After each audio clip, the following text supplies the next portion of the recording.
Temanya fikih, puasa, dan tarawih, sholat tarawih.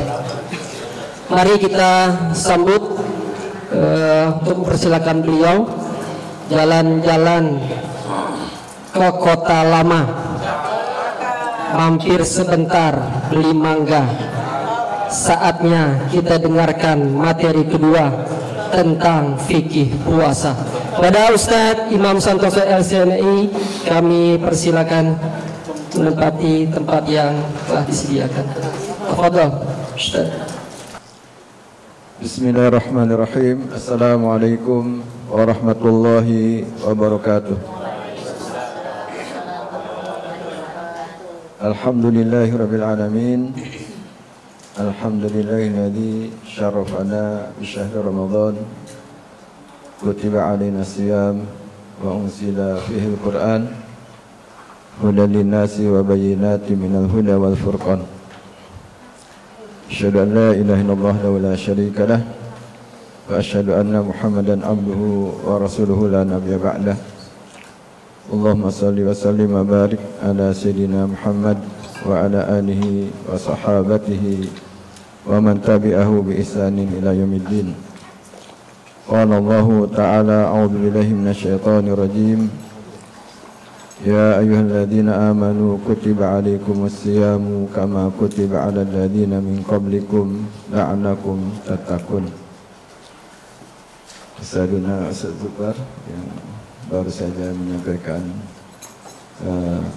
muhadarahnya, ceramahnya tentang hisab al-ru'yah yang sangat bermanfaat untuk kita semua, dan para hadirin hadirat, para jamaah baik yang hadir langsung maupun di online ya, ada yang lewat Zoom, ada yang lewat YouTube. Mudah-mudahan semuanya diberkahi oleh Allah Subhanahu wa taala. Dalam kesempatan yang berbahagia ini kita sama-sama mudzakarah, saling mengingat-ingat kembali tentang fikih siyam wal qiyam, fikih tentang puasa dan al-qiyam, karena ini sangat penting, bekal yang terus kita siapkan untuk mempersiapkan bulan Ramadan. Karena bulan ini bulan yang sangat luar biasa, bukan bulan biasa, sehingga memang harus disiapkan, walaupun setiap tahun kita mendapatkan, tetapi harus dipersiapkan sehingga kita betul-betul ketika memasukinya memasuki dengan persiapan yang baik, insyaallah. Dan itu disebutkan di dalam Al-Quran bahwa satu-satunya bulan yang disebut dalam Al-Quran adalah Syahrul Ramadan. Ini menunjukkan tasyrif, kemuliaan. Bulan ini dikaitkan dengan turunnya Al-Quran dan dikaitkan juga dengan puasa Ramadan.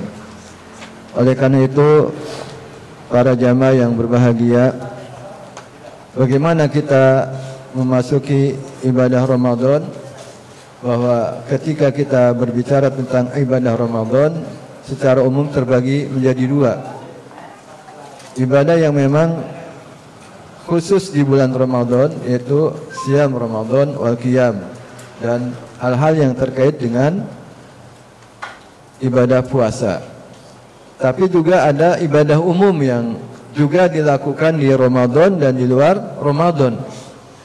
Dan di bulan Ramadan ini secara keseluruhan Rasulullah SAW meningkatkan seluruh ibadah ya, di samping ibadah khusus puasa, tarawih dan seterusnya, juga ibadah-ibadah yang lain juga beliau tingkatkan, sehingga kita betul-betul mendapatkan keutamaan dari apa yang kita lakukan di bulan Ramadan. Apalagi banyak sekali keutamaan-keutamaan di bulan Ramadan. Syahrul As-Siyam, Syahrul Quran, Syahrul Maghfirah, Syahrul Rahmah, Syahrul Itqu minan nar, Syahrun wizadu fihi rizqul mu'min, Futihat abwabul jannah, uglikat abwaabun nar wa sufidati syayatin. Banyak sekali sehingga bisa disimpulkan bahwa syahrun Ramadan syahrun azimun wa syahrun mubarakun wa syahrun karim. Bulan yang sangat agung, bulan yang penuh berkah, penuh kebaikan, dan bulan yang sangat mulia. Oleh karena itu kita sangat penting untuk terus tafakuh fid din, sebagaimana disebutkan dalam Al-Quran surat At-Taubah, juga dalam hadis Rasulullah SAW, man yuridillahu bihi khairan yufaqihu fid din. Para jamaah yang berbahagia, bapak-bapak, ibu-ibu yang dimuliakan Allah, Allah Subhanahu wa taala, ini bahwa di antara tanda kebaikan seseorang, ya, kalau Allah kehendaki seorang itu baik, yufaqihu fiddin, maka Allah memberikan kesempatan untuk orang itu mendalami agama. Yufaqihu fiddin. Dan inilah tanda-tanda kebaikan yang Allah berikan pada umat manusia, khususnya umat Islam. Mereka mau mendalami agama. Ini diantara tanda kebaikan yang Allah berikan kepada hambanya, yaitu kesempatan untuk terus mendalami agama. Wabil khusus tentu saja fiqhus siyam, di mana ibadah itu akan kita lakukan. Sehingga ketika kita menyiapkan ilmu bekalan untuk beribadah Ramadan, kita bisa mendapatkan hasil yang maksimal tentu saja. Kita mau mengadakan acara, misalnya acara keluarga kita ada yang menikah, berapa bulan persiapannya? Ya, kita akan kedatangan tamu agung sebulan penuh. Apa saja yang harus kita persiapkan? Demikian salah satu persiapan yang sangat penting adalah persiapan ilmu dan tentang al-fiqh itu sendiri. Bapak-bapak, ibu-ibu yang berbahagia, kalau kita membaca salah satu ayat tadi, maka di sini ada beberapa pendekatannya. Ya ayyuhalladzina amanu, ini pendekatan keimanan. Kutiba alaikumus siyam, pendekatan bahasa. Kama kutiba alal ladzina min qablikum, pendekatan sejarah. La'allakum tattaqun, pendekatan hikmah, pelajaran yang akan kita dapatkan ketika kita berpuasa. Ibnu Mas'ud menyampaikan, idza sami'tumun nida biya ayyuhalladzina amanu fa'ar'iha sam'ak. Kalau engkau mendengarkan Allah menyampaikan ya ayyuhalladzina amanu, dengarkan baik-baik, fa innahu khairun yu'mar au syarrun yunha anhu. Karena setelah itu, setelah ya ayyuhalladzina amanu, ada kebaikan yang Allah perintahkan atau keburukan yang Allah larang. Pasti setelah ya ayyuhalladzina amanu ada kebaikan yang diperintahkan. Dan perintah kebaikan di sini ada asyam, kebaikan yang sangat banyak sekali. Sehingga menggunakannya panggilan ya ayyuhalladzina amanu sangat indah ya. Karena apa? Karena puasa itu berat, sehingga perlu pendekatan panggilan yang lembut, yang indah, sehingga kita merasa terpanggil gitu. Ya ayyuhalladzina amanu. Ya. Ini pertama, pendekatan keimanan. Yang kedua, pendekatan bahasa. Kutiba alaikum as-siyam. Jadi indah sekali. Kutiba itu kan artinya furido, diwajibkan. Tapi di sini ada tambahannya, ya, yaitu tausik, penguatan. Bukan hanya diwajibkan, tetapi ditetapkan, dicatat, ditulis. Bapak-bapak, ibu-ibu kalau punya hutang wajib bayar tidak? Wajib. Kalau tidak ditulis, kira-kira bisa lupa tidak? Demikian juga, kalau kita punya kewajiban akan lebih kuat ketika ditetapkan, dicatat, ditulis. Itu kata-katanya kutiba, ya. Dari kata kataba, ya. Kataba kan menulis, ya. Kutiba ditulis, dicatat, ditetapkan. Kewajiban yang ditetapkan kuat. Kalau kita punya kewajiban atau punya hutang tidak dicatat, maka bisa jadi lupa. Demikian juga misalnya orang yang akan memberikan wasiat kepada keluarganya, dicatat supaya tidak sengketa. Misalnya nanti ketika ada musibah, misalnya wafat dan seterusnya. Di sini pentingnya penulisan, ya, pencatatan. Kutiba, dan bahasanya juga kalau secara bahasa sigot ism al-majhul gitu ya, fi'il majhul, bukan kataba tapi kutiba. Kenapa kutiba? Karena Allah itu lembut, ya. Sesuatu yang akan diwajibkan ini berat, sehingga tidak kataballahu gitu ya. Allah mewajibkan puasa dengan bahasa yang lembut. Allahnya enggak dimunculkan kutiba alaikumusiyam. Allah maha lembut, tidak ingin memberatkan hambanya sebenarnya, tapi ini banyak manfaatnya, banyak keutamaannya, banyak faedahnya, sehingga diwajibkan. Jadi kalau kita perhatikan dalam Al-Quran, kewajibannya menggunakan kata kutiba itu lumayan berat tuh Pak, Bu. Kutiba alaikumul qital, berat nggak tuh? Kutiba alaikumul qisas, berat nggak tuh? Tapi ini kewajiban, orang beriman harus menerimanya. Demikian juga kutiba alaikumusiyam. Kemudian yang ketiga, para jamaah yang berbahagia, bapak-bapak, ibu yang dirahmati Allah Subhanahu wa taala, yaitu pendekatan sejarah. Assalamualaikum.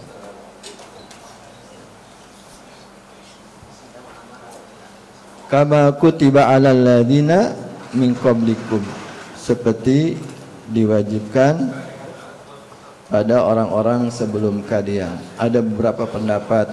Pendapat yang pertama, diwajibkan kepada ahlul kitab sebelumnya, yaitu Yahudi dan Nasrani yang mendapatkan kitab, mereka diwajibkan berpuasa. Pendapat yang kedua, ya seluruh nabi juga sudah diwajibkan berpuasa, karena ini ajaran universal, seperti yang di sini diriwayatkan bahwa Nabi Adam juga sudah puasa, yaitu 3 hari dalam sebulan. Artinya dari mulai Nabi Adam sampai Nabi kita Nabi Muhammad SAW, Nabi terakhir, itu semuanya diwajibkan berpuasa. Ibadah alamiah, ya, ibadah yang sifatnya universal. Karena begitu pentingnya ibadah ini, begitu banyak manfaatnya, sehingga diwajibkan pada semua umat para nabi. Nah, yang terakhir, pendekatan hikmah atau tujuan atau sasaran atau visi, bahasa kitanya, ya, la'allakum tattaqun. Ya, yang kita semakin semangat karena kita ingin mencapai ketakwaan. Ada tujuannya, ada sasarannya, sehingga kita juga semuanya ketika beribadah Ramadan, kita buat target-target, sasaran-sasaran, tujuan-tujuan, supaya kita mendapatkan apa yang kita inginkan di bulan Ramadan. Nah, ini sering kita dengarkan, kita baca, man shoma ramadhana imanan wa ihtisaban ghufira lahu ma taqaddama min dhanbi. Jadi puasa ini memang harus betul-betul imanan, karena kita beriman pada Allah Subhanahu wa taala, bukan pencitraan, ya. Bukan gaya-gayaan, bukan mengikuti kebanyakan orang, tapi karena kita beriman kepada Allah Subhanahu wa taala. Yang kedua, karena ihtisaban, ya. Kita mencari pahala dari Allah Subhanahu wa taala. Maka inilah puasa yang akan diampuni, kita mendapatkan ampunan, ghufira lahu ma taqaddama min dzambi, akan Allah ampuni. Karunia yang sangat besar, karena kita semua manusia punya kesalahan, punya dosa, sehingga ketika masuk syahrul Ramadan Allah ampuni dosa-dosa. Masya Allah.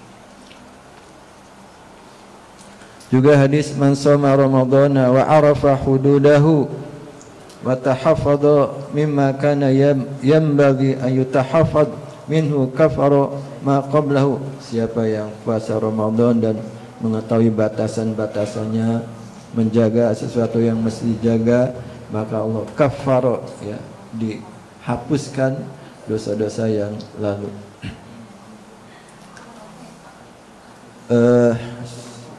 Sekilas tentu saja makna siam secara umum al-imsak, ya.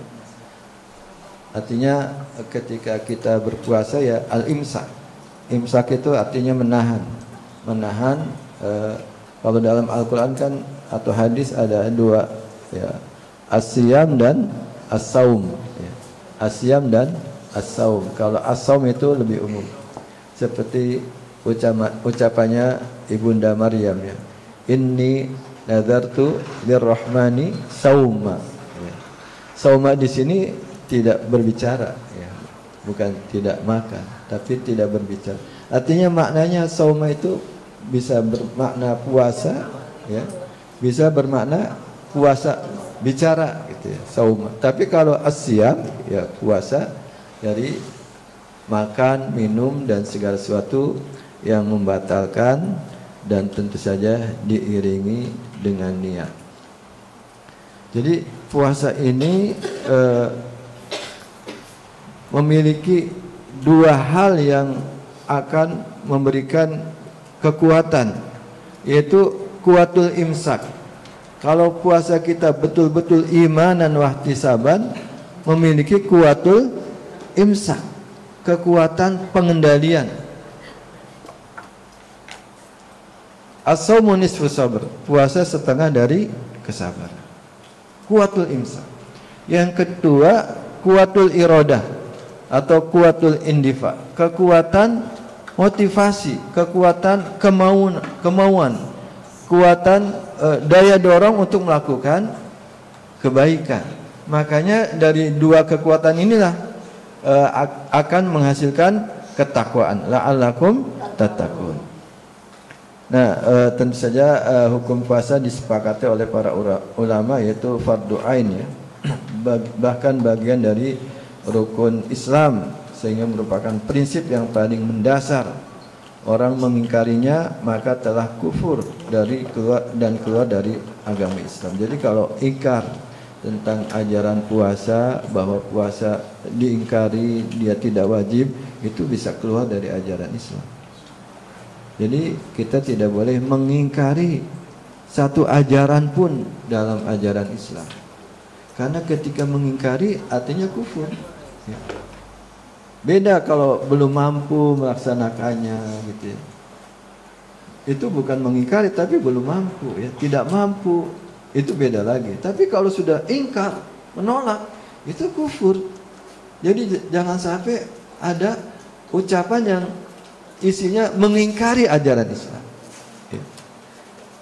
Karena kita harus beriman pada seluruh ajaran Islam. Ya ayyuhalladzina amanu dukhulu fis-silmi kafah, seperti itu. Dan puasa ini disyariatkan pada tahun kedua Hijriah, sehingga Rasulullah dan para sahabat atau sebagian para sahabat berpuasa kurang lebih 9 tahun. Ya, karena Rasulullah kan 10 tahun di Madinah, puasa ditetapkan atau diwajibkan pada tahun kedua Hijriah, ya. Ini rukun Islam. Bunyal Islamu ala khamsin, syahadati alla ilaha illallah wa anna Muhammadar Rasulullah wa iqamis shalah wa ita'iz zakah wal haji wa shaumi Ramadan.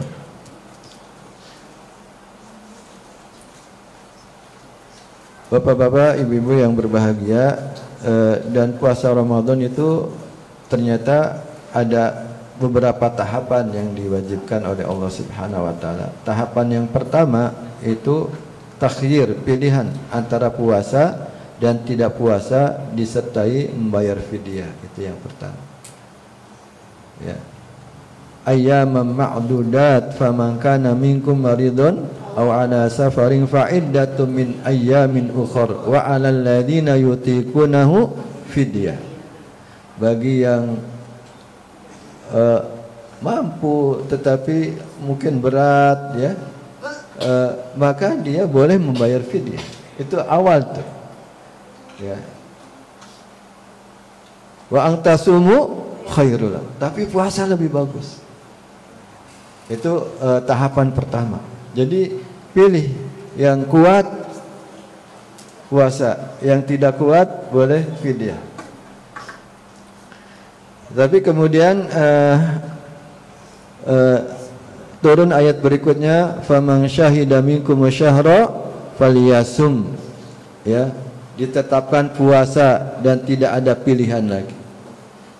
Semuanya muslim muslimah yang sudah balik, berakal, ya, tidak ada halangan, maka wajib puasa, tidak ada pilihan. Fidyah ditetapkan untuk yang tidak mampu, ya, bapak-bapak, ibu-ibu yang sudah sepuh atau sudah sakit yang panjang, ya, tidak bisa puasa lagi, boleh fidyah seperti itu. Nah, waktu itu tahapan yang kedua ini puasa ketika seorang maghrib buka gitu, ya, kemudian tertidur, ketika bangun sudah harus puasa, ya. Ada sahabat yang habis kerja capek tertidur, ya, kemudian belum sempat berbuka, atau kalaupun buka baru minum dan seterusnya, belum banyak, kemudian berhubungan. Mereka merasa tidak kuat, ya. Maka turunlah ayat berikutnya, uhilla lakum lailatas siyamir rafatsu ila nisaikum. Artinya seperti yang kita sekarang puasanya, ya. Tadinya kalau sudah tidur nggak boleh makan lagi, nggak boleh hubungan lagi, gitu, ya. Ya, banyak yang nggak kuat, bahkan ada yang mau pingsan, gitu, ya. Karena belum buka sudah tertidur, bangun harus puasa lagi. Nah, baru turun uhillalakum lailatas siyamir rafatsu ila nisaikum. Nah, tadi sudah disampaikan oleh Ustadzuna Zufar, ya, tentang mengetahui awal dan akhir Ramadan dengan benar. Ini juga sangat penting untuk kita ketahui. Kalau kesimpulan saya itu ada dua, bapak-bapak, ibu-ibu, tentang mengetahui awal dan akhir Ramadan. Yang pertama tadi sudah disampaikan, mungkin ini penguat saja. Yang pertama yaitu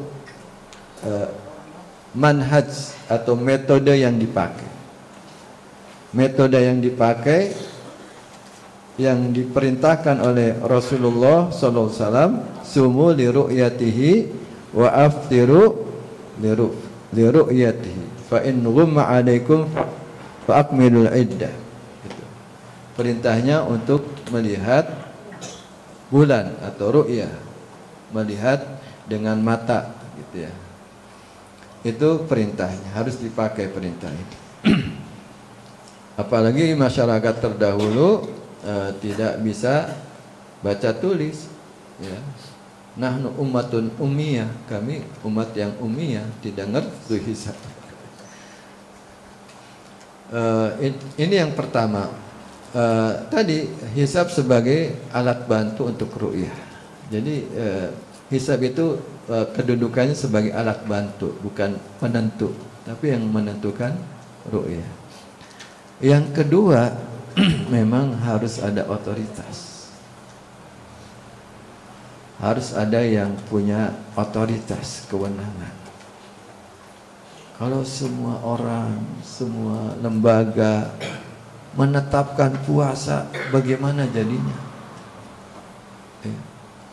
Sehingga seperti yang terjadi di dunia Islam, satu otoritas yang menetapkan, sehingga semuanya ikut. Selesai.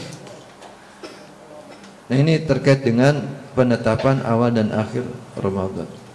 Ini masih hadis tentang itu. Tadi sudah disinggung banyak ya. Ayat ini juga sudah tadi disampaikan, ati Allah wa ati Rasul wa ulil amri minkum.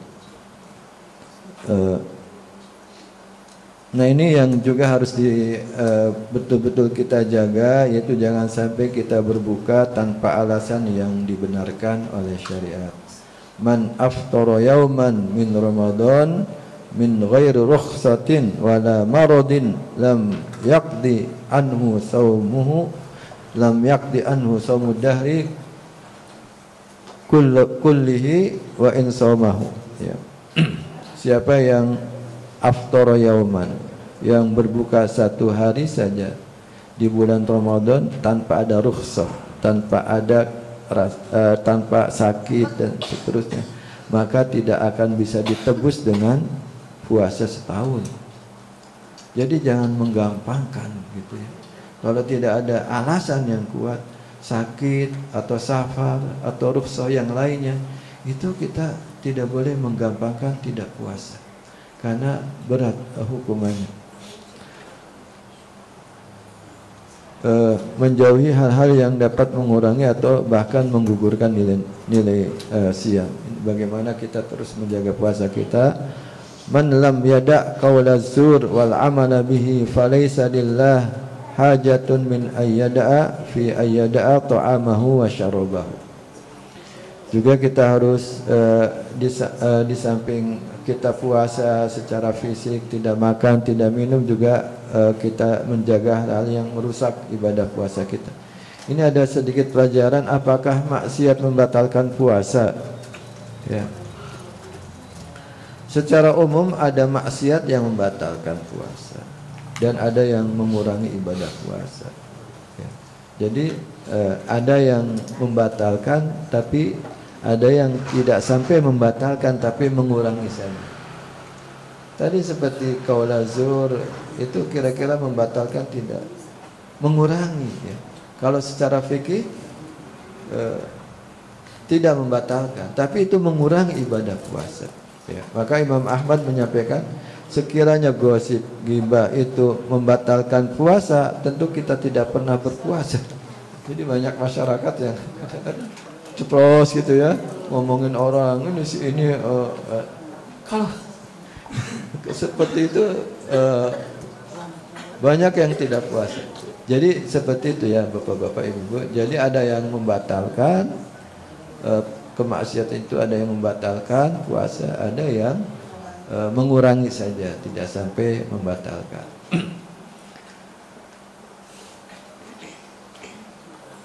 Nah, ini keutamaan puasa yang harus terus kita kuatkan. Man soma yauman fi sabilillah ba'adallahu wajhahu 'anil nar sab'ina kharifa. Siapa yang berpuasa sehari saja karena Allah, di jalan Allah, maka Allah akan menjauhkan wajahnya dari api neraka selama 70 tahun. Muttafaqun alaih.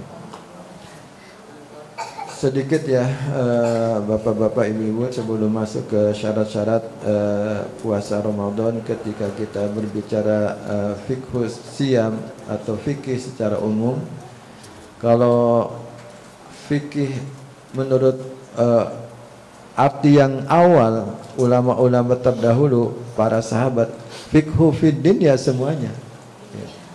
Semuanya terkait dengan masalah akidah, keimanan, terkait dengan masalah hukum, dan terkait dengan masalah akhlak ya. Sehingga ada misalnya buku yang berjudul Fiqhul Akbar. Fiqhul Akbar itu buku karya Imam Abu Hanifah, tapi membahas tentang akidah. Ada juga buku judulnya Fiqhul Qulub, fikih hati. Itu membahas tentang hati, akhlak.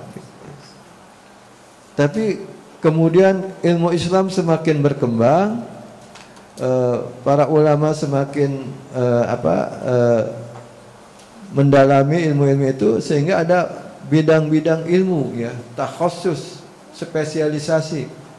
Sehingga ketika kita berbicara fikih dalam artian sekarang, itu artinya tentang hukum, ma'rifatul ahkam asyariyah, al-amaliyah. Jadi kita mengetahui hukum-hukum syariah yang praktis, yang amali. Jadi ada fikih secara umum, ya, akidah, syariah, akhlak. Itu semuanya fiqhu fiddin. Tapi sekarang sudah mengalami spesialisasi. Jadi ketika sekarang kita berbicara tentang fikih atau syariah, yang dimaksud adalah hukum, ya. Namun demikian kita tidak boleh juga menafikan atau menghindarkan dari yang lain, seperti terkait dengan akidah, terkait dengan akhlak. Itu semuanya bagian dari Islam yang harus kita pelajari. Cuma pada kesempatan yang berbahagia ini saya mungkin fokusnya kepada hukum, ya. Fikih siyam terkait dengan hukum-hukum puasa. Kita bahas syarat-syarat puasa Ramadan. Yang pertama Islam, ya, disepakati tentu saja. Karena orang yang masih kafir tidak diwajibkan melakukan puasa di bulan Ramadan. Kalaupun puasa, ya tidak diterima puasanya, harus masuk Islam dulu, gitu ya. Dulu di masa jahiliyah itu ada seorang yang sangat dermawan, namanya Abdullah bin Jad'an. Ada Jad'an, ada riwayat Jud'an. Itu At-Taimi. Jadi satu suku dengan Abu Bakar, At-Taimi. Memang suku itu dermawan, termasuk kita lihat kan Abu Bakar orang yang paling dermawan. Abdullah bin Jad'an ini sangat dermawan. Setiap hari menyembelih satu kambing untuk tamu. Para tamu-tamu Allah yang berziarah ke Baitullah, masa jahiliyah kan sudah ada tuh. Berziarah ke Ka'bah itu sudah ada. Itu selalu dijamu oleh beliau. Aisyah bertanya, "Ya Rasulullah, itu Abdullah bin Jad'an itu amal-amal baiknya itu bermanfaat tidak?" Kata Rasulullah, "Tidak." Ya karena belum Islam, ya. Jadi tidak bermanfaat. Jadi syarat ibadah ya harus Islam, ya. Banyak orang yang berbuat baik, ya, tapi kalau belum Islam, ya kebaikannya haba'an mansura, ya, sia-sia belaka. Ini syarat yang pertama.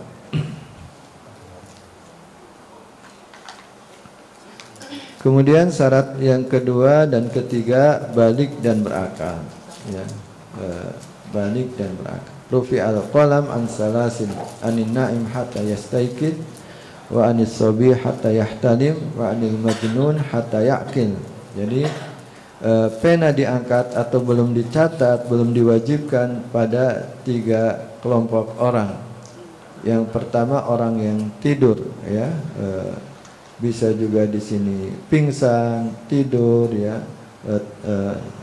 Ketika dia tidur tidak terkena kewajiban. Terkena kewajiban kapan? Ketika bangun, gitu ya. Ketika bangun. Kita tertidur, ya, dari jam 2 siang sampai Isya. Berarti lewat apa? Asar, maghrib. Ya waktu itu ya belum kena kewajiban karena tidur, kecuali ada yang mengingatkan, ya. Tapi kalau nggak ada yang mengingatkan, bangunnya setelah Isya. Ya kewajiban ditetapkan ketika bangun, gitu ya. Harus diqadha salat asar, salat maghrib. dan kemudian sholat isya. Kemudian yang kedua, wa anis sabi hatta yahtalim, anak-anak sampai dia balik, ya, mimpi, tentu saja tanda balik. Walaupun demikian kita didik anak-anak kita untuk latihan puasa, ya. Latihan puasa supaya ketika sudah waktunya dia sudah terbiasa, tidak berat lagi. Wa anil majnun hatta yaqil, dan orang gila sampai dia berakal. Nah, jadi balik dan berakal. Ya, itu. Kemudian syarat berikutnya mukim dan sehat. Ya, mukim dan sehat. Artinya ketika musafir tidak wajib berpuasa. Ya. Tapi puasanya, kalau puasa sah enggak? Sah tentu saja, karena itu pilihan, ya, rukhsah, ya. Rukhsah atau pilihan. Demikian juga orang yang sakit ketika puasa, sah tidak?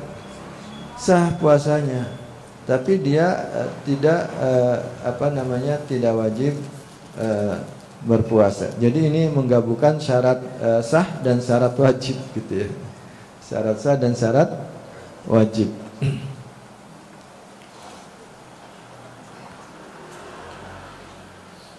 Kemudian wanita hamil dan menyusui ini bagian dari hukum wanita hamil dan menyusui ada 3, ibu-ibu. Yang pertama, disamakan dengan orang yang sakit. Ya, dia tidak kuat.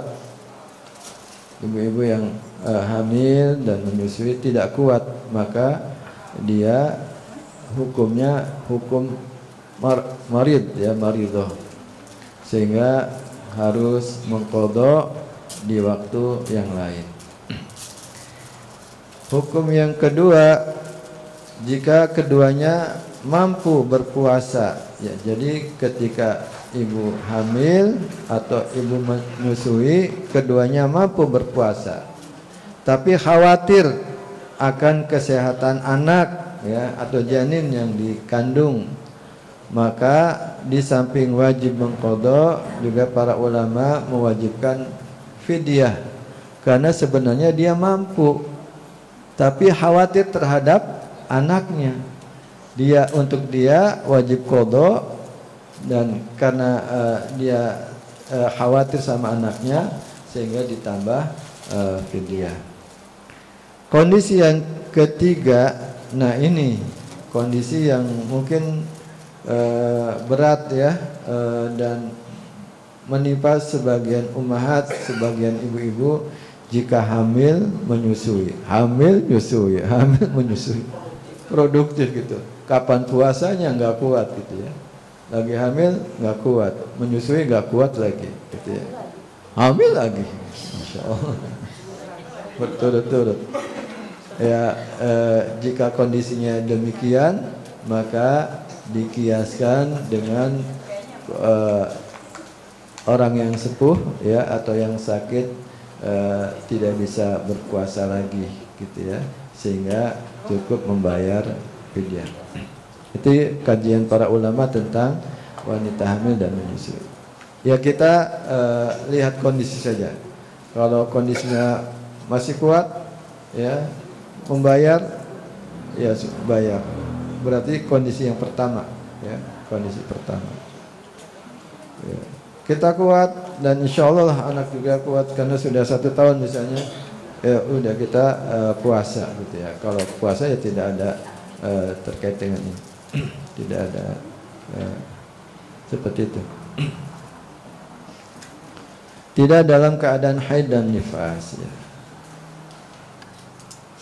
Karena dalam kondisi haid dan nifas diharamkan berpuasa. Rukun puasa cuma 2, ya. walaupun di kajian kitab-kitab itu ada yang menyebutkan lebih dari 2, tetapi kalau kita perhatikan secara komprehensif itu cukup dibagi 2. Yang pertama an-niyat ya. Innamal a'malu binniyat. Sesungguhnya amal itu semuanya terkait dengan niat, dan niat ini jumhur ulama mewajibkan pada malam hari ya, malam hari sebelum berpuasa. Man lam yubayyiti siyam qabla al-fajri fala siyama lahu. Siapa yang tidak berniat puasa sebelum fajar, maka tidak sah puasanya. Makanya ketika Bilal ya habis sholat taraweh menyebutkan niat ya, nawaitu soma, kita ikuti aja ya. Karena itu bagian dari niat ya. Ya. Jadi kita ikutin saja nawaitu soma ya. Atau kalau lupa di situ ya sahur. Pasti kalau sahur kan niat puasa kan, karena kita akan puasa. Ya, jadi setiap malam kita niatkan berpuasa. Ya.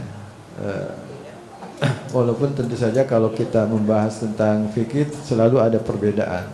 Ada yang membolehkan sekaligus. Saya niat berpuasa 1 bulan di awal. Ada yang membolehkan. Tapi yang jumhur ulama setiap malam harusnya gitu. Rukun yang kedua imsak ya, tadi. Jadi menahan makan, minum dan segala sesuatu yang membatalkan puasa. Itu rukun puasa. An-niyat wal imsak.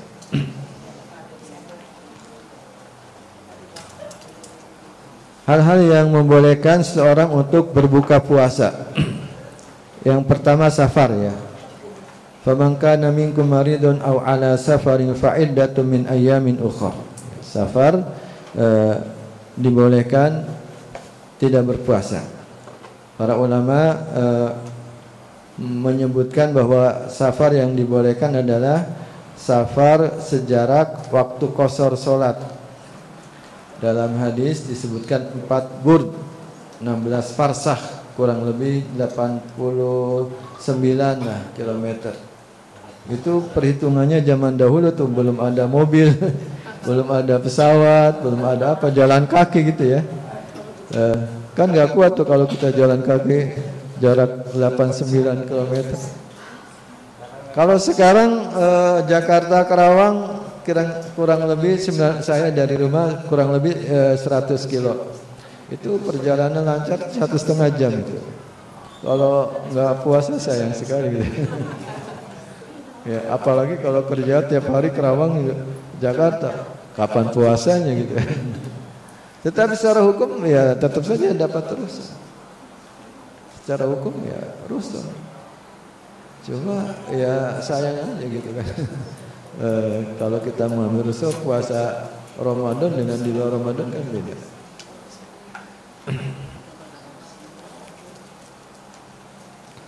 Yang kedua sakit.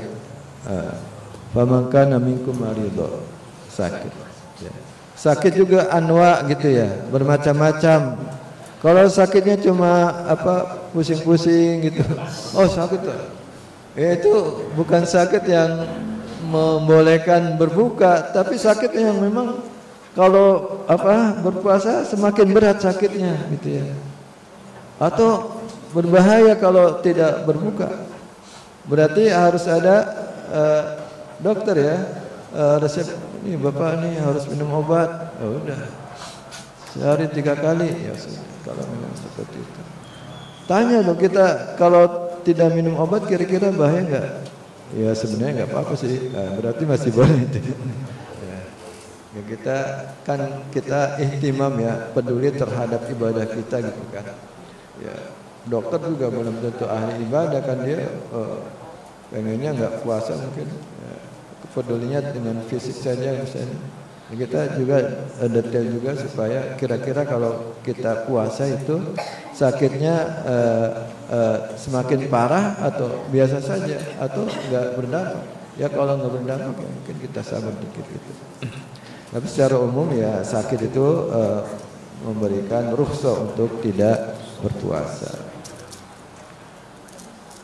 Tadi kita al-mu'min kayyisun fatin, orang beriman itu cerdas, bisa menilai diri sendiri. Kira-kira ini sakit yang boleh mendapatkan rukhsah atau sakit sebenarnya sakit pusing atau sakit-sakit yang biasa gitu ya, seperti itu.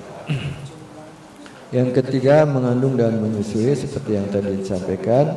Yang keempat jompo dan atau usia lanjut. Nah, para ulama sepakat bahwa orang yang tua yang usianya sudah lanjut ya dan tidak mampu untuk berpuasa, baginya boleh berbuka. Begitu juga orang yang sakit yang tidak bisa diharapkan kesembuhannya, ya, sehingga dia tidak tidak wajib qada lagi karena memang sudah tidak mampu. Di bulan Ramadan tidak mampu, di luar Ramadan apalagi gitu ya. Sehingga di sini cukup dengan fidyah. Wa 'alal ladzina yutiquna fidyatun ta'am miskin. Kehausan dan kelaparan yang melampaui batas. Misalnya pekerja keras ya, kalau puasa berat sekali gitu kan. Ya yuridullahu bikumul yusra wa la yuridu bikumul usra. Cuma kita juga harus ya kita ihtimam peduli dengan ibadah kita. Kira-kira kalau berat berarti kita upayakan sahurnya yang bagus ya supaya bisa ibadahnya baik gitu kan. Dan bila perlu misalnya ada upaya bagaimana bisa menabung supaya di bulan Ramadan tidak terlalu keras kerjanya yang bisa merusak ibadah puasa. Kita berupayalah menjaga agama kita. Dan Islam secara umum tidak menginginkan kerusakan. Wala tulku bi'aidikum ila tahlukah, dan janganlah kamu menjatuhkan dirimu pada kebinasaan. Kalau seandainya berpuasa menyebabkan jatuh, sakit atau bahaya, ya dibolehkan berbuka. Hal-hal yang disunahkan dalam berpuasa, yang pertama sahur. Tasahharu fa inna fis sahuri barokah. Jadi makan sahur karena di situ banyak keberkahan, banyak kebaikan.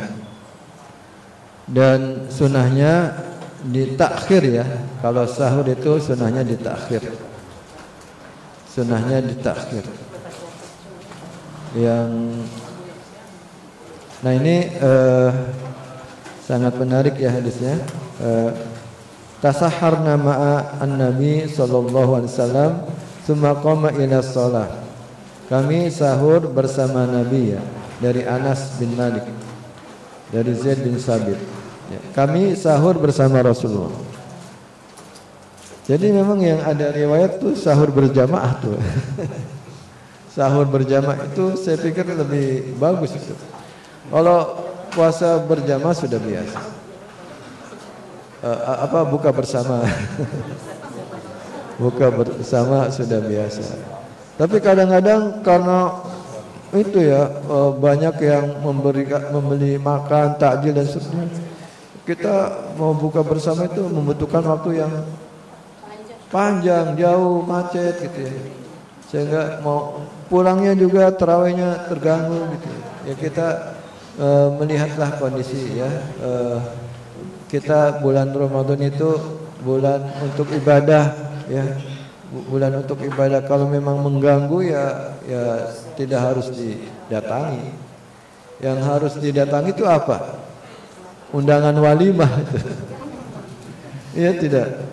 Undangan walimah misalnya pernikahan itu hadisnya kuat, harus didatangi itu. Tapi kalau undangan berbuka tidak harus. Ya. Lihat kondisi kalau memang bisa dan seterusnya. Nah hadisnya yang ada ternyata sahur berjamaah. Ya, dan summa qama ila shalah qultu kam kana bainal adzan was sahur ya. Ditanya sahabat itu, berapa waktunya antara adzan subuh dan sahur? Jawabnya menarik. Qadru khamsina ayat. Sekitar 50 ayat lah. Jadi ukurannya tuh baca Al-Quran tuh. Tidak kurang lebih setengah jam gitu ya. Dulu belum ada jam. Ya. Qadru khamsina ayat, sekitar 50 ayat lah. Kira-kira berapa lama tuh kita baca Quran 50 ayat? Ya. Bisa 10 menit, bisa 15 menit, bisa 20 menit. Ya. Ya. Sekitar segitulah. Kalau 2 ayat 1 menit berarti 25 menit. Ya. Artinya takhir antara sahur dan azan itu kan sekarang ada imsak ya, kurang lebih 10 menit ya. Nah itu sekitar segitulah. Ya. 10 menit sebelum azan selesai kita datang ke masjid. Yang kedua, bapak-bapak, ibu-ibu, takjil. Takjil itu artinya mensegerakan berbuka, bukan makanan takjil. Bukan bentuk makanan takjil itu. Takjil itu artinya bersegera. Ajilul fitr. La yazalun nas bi khair ma ajjalul fitr. Manusia itu masih dalam keadaan baik ketika mereka mensegerakan berbuka. Rasulullah SAW mendahulukan iftar atau takjil dengan rutab, ya. Kurma yang masih muda, masih segar gitu ya, belum kering. Agak susah ya. Tapi ada lah. Apalagi yang dekat Condet itu banyak Al-Hawi. Kurma biasanya sekarang lewat online juga banyak yang menawarkan. Grosir apalagi. Kalau tidak ada kurma muda mengkal itu tamar. Tamar ini kurma yang sudah agak lama ya, sudah agak kering gitu. Atau air, ya, atau air. Itu urutannya, ya. Kalau tidak ada rutob, tamar. Kalau tamar, air. Ya. Itu urutannya. Jangan gorengan dulu, lontong dulu. Kita ingin dapat sunnah, berarti kurma dulu, gitu ya. Walaupun tentu saja boleh, tapi kita jangan menyamakan. Atau misalnya ini kurma Indonesia, enggak ada kurma Indonesia. Kurma ya kurma gitu ya. Gorengan ini kurma Indonesia, enggak. Jadi tidak merubah hukum.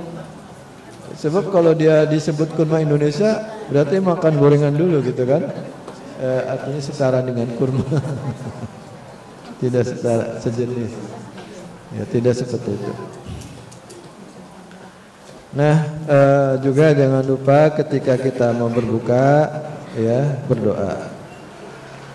Allahumma laka sumtu wa ala rizkika aftartu wa alaika tawakkaltu wa bika amantu dhahabat doma wa btalatil uruq wa sabatal ajur insyaallah ta'ala ya wasi'al fadli ighfirli alhamdulillahilladzi a'anani fasumtu wa razaqani fa aftartu.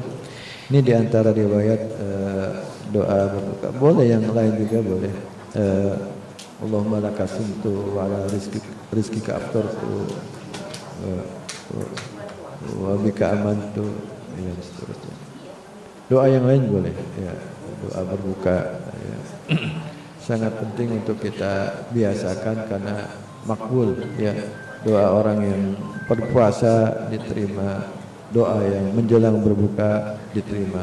Kita doakan untuk pertama untuk diri sendiri, kedua untuk keluarga, ketiga untuk umat Islam. Wabil khusus saudara-saudara kita di Palestina. Itu minimal 3 itulah mendoakan. Kemudian keutamaan yang lain, menahan anggota tubuh untuk tidak melakukan hal-hal yang bisa mengurangi pahala puasa, ya.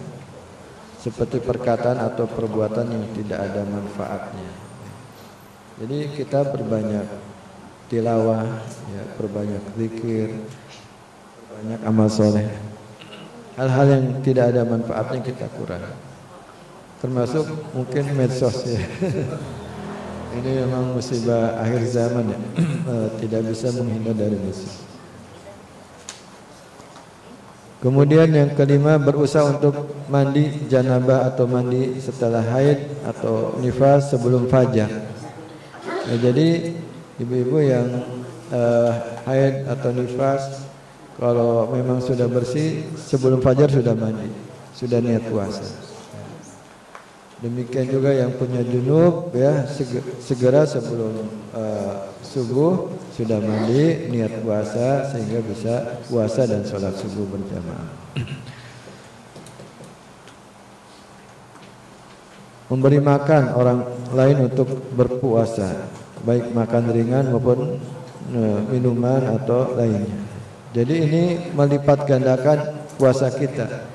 Karena apa? Man fattara sha'iman kana mithlu ajri ghairihi annahu la yanqus min ajri sha'im syai'. Ya, jadi kita mendapatkan pahala orang yang berpuasa itu. Ya, dan dia tidak dikurangi pahalanya. Jadi kita targetkanlah hari ini memberikan buka ke Masjid Al-Iman ya, Al-Iman Center. Ke masjid yang lain. Kalau kita punya rezeki. Berbuat baik pada sanak saudara dan kerabat ya, memudahkan. Kana sallallahu alaihi wasallam ajwadun nas bil khairi wa kana ajwadu ma yakunu fi Ramadan hina yalqahu Jibril.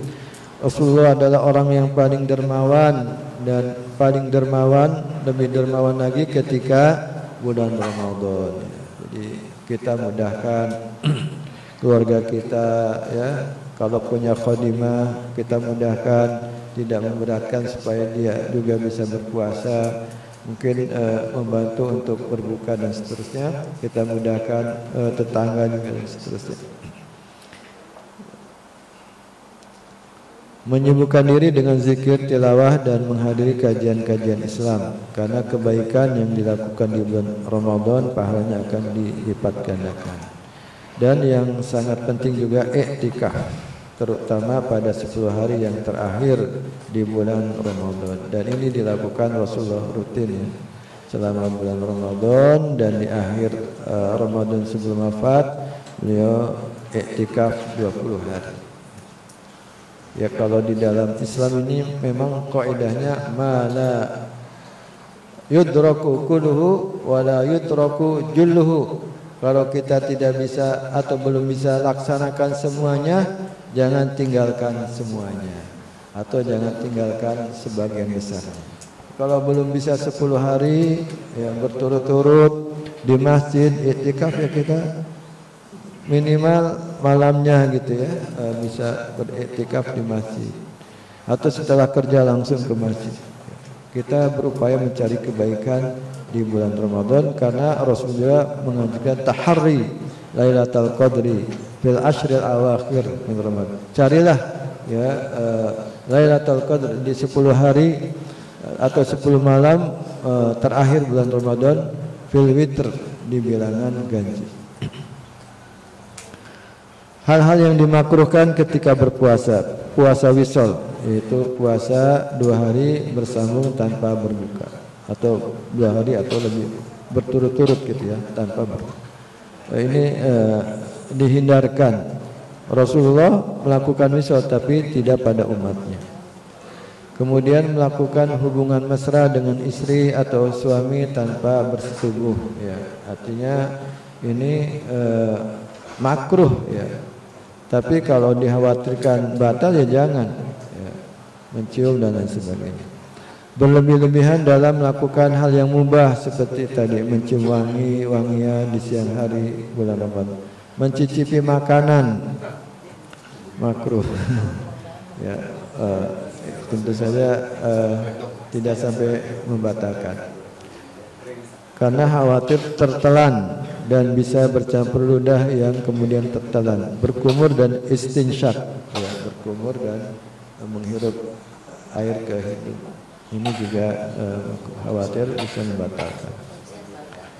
Hal-hal yang membatalkan yang membatalkan puasa dan mengharuskan qada. Satu, makan dan minum dengan sengaja, ya. Man nasiya wa huwa sha'im fa akala aw syariba falyutim saumahu fa inna ma at'amahu Allah wa saqa. Kalau lupa ya tidak disengaja, tidak batal puasanya. Yang batal ketika disengaja, ya. Atau pura-pura lupa gitu. Itu sengaja juga, ya, pura-pura lupa. Ya.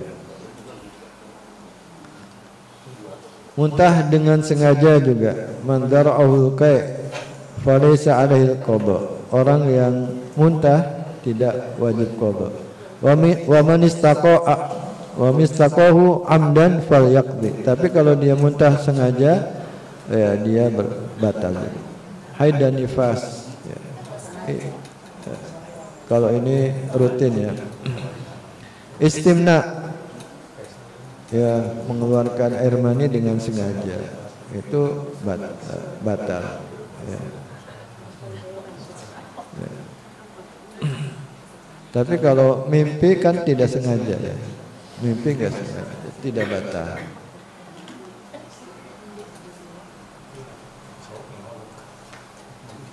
Ya.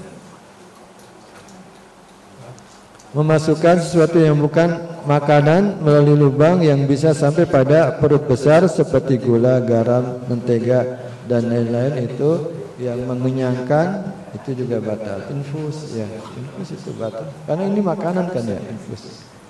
Infus itu makanan, ya, pengganti makanan atau pengganti air minum. Jadi infus itu membatalkan. Makan, minum, dan bersetubuh dengan meyakini bahwa matahari sudah terbenam atau fajar belum terbit. Ternyata sebaliknya, ya. Matahari dan belum terbenam atau fajar belum sudah terbit. Maka kita harus hati-hati juga. Kalau sudah adzan berhenti, adzan subuh, ya. Oh, masih adzan, itu sudah waktunya puasa, ya. Makanya memang harus hati-hati kita sahur. Kadang-kadang kan yang begitu kan yang terlambat bangun, ya, langsung minum. Menurut saya itu membatalkan, karena sudah masuk waktu puasa, ya. Sudah azan. Ketika Allahu Akbar itu kan sudah awal masuk puasa. Allahu Akbar awal masuk puasa. Ketika sudah selanjutnya berarti sudah lebih lama lagi. Nah, kemudian ada juga yang membatalkan puasa dan harus qada dan kafarah. Ini terkait dengan hubungan suami istri di bulan Ramadan di siang hari, ya. Ini kalau berhubungan bukan hanya batal, tetapi juga harus kafarah, ya. Memerdekakan budak sekarang tidak ada, harus puasa 2 bulan berturut-turut. Ya. Kalau tidak mampu baru memberikan makan pada 60 orang miskin. Tapi puasa dulu nih. Puasa dulu 60 hari, ya, 60 hari, 2 bulan berturut-turut. Kalau tidak, ya, baru memberi makan 60 orang miskin. Nah, kita masuk bab yang kedua, qiyam Ramadan. Man shoma Ramadana, kemudian man qama Ramadana imanan wa ihtisaban ghufira lahu ma taqaddama min dzambi, ya. Siapa yang qama qiyam Ramadan dengan penuh keimanan wa ihtisaban ghufira lahu ma taqaddama min dzambi. Jadi siapa yang sholat malam atau sholat taraweh di bulan Ramadan, maka Allah ampuni dosa-dosanya telah lalu. Ya, sholat malam, sholat taraweh, sholat tahajud itu identik gitu, ya. Khususnya di bulan Ramadan, ya, sholat taraweh, ya, sholat malam juga, sholat tahajud, ya. Sholat witir bagian dari sholat qiyam, ya. Bagian dari qiyam.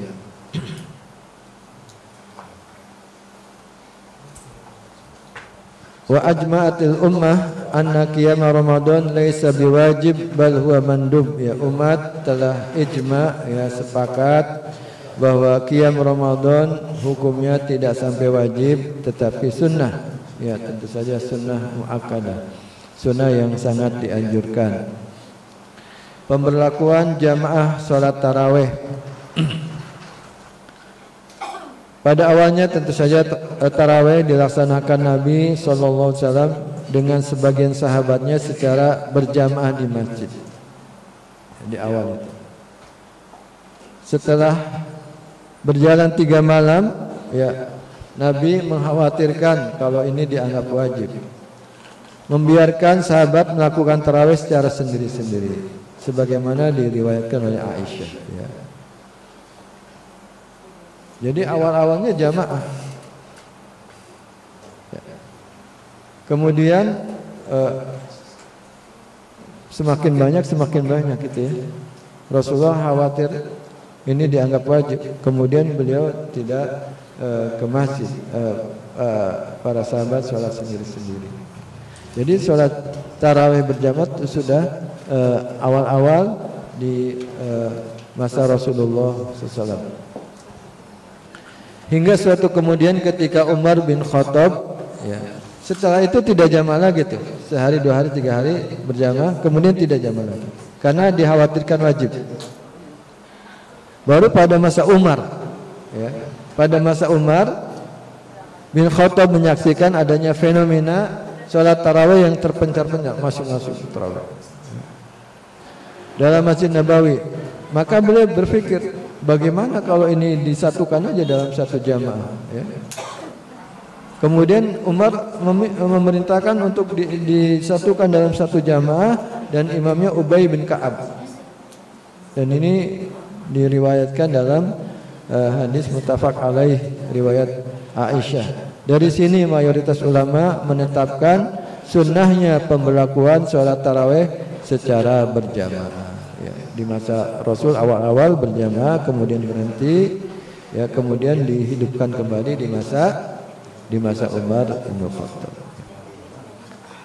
Jadi kalau memilih sholat sendiri boleh, sholat jamaah juga boleh, tapi yang afdal berjamaah karena di situ ada sunnah berjamaah.